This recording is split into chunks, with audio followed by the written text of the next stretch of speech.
Guys ये गाड़ी का चक्का जाम हो रहा था रनिंग में, और ये देख सकते हैं इसका ब्रेक शू का रिपीट पूरा ढीला है। और मैं इसको अभी खोलेंगे, खोल के इसका प्रॉब्लम का सॉल्व करके आपको दिखाएंगे, ठीक है।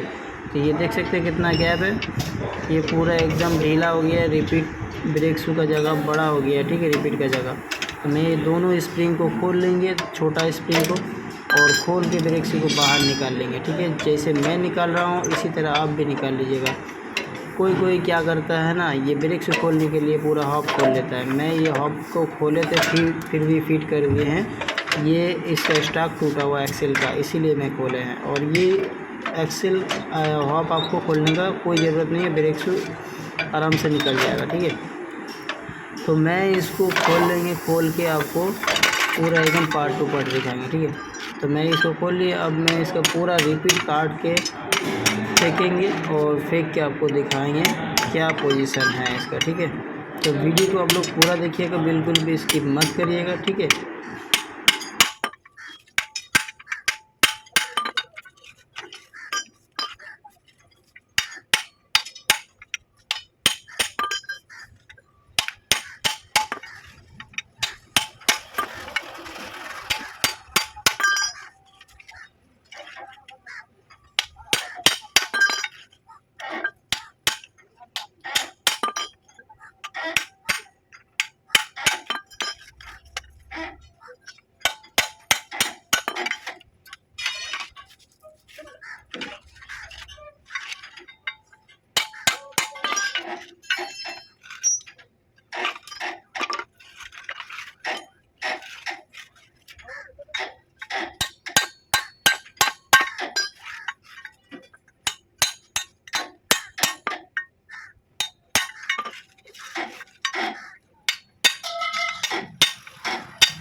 नहीं वो दुकान में जुड़ेगा नहीं है दुकान में।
तो गाइस वीडियो अच्छी लगे तो like comment share end subscribe जरूर कर लेना। तो मैं ये स्प्रिंग को लगा के छोड़ देंगे और काम फिनिश। दो छोटा स्प्रिंग, एक बड़ा स्प्रिंग लगाना है और 2 बड़ा गोली और 2 छोटा गोली लगाना है।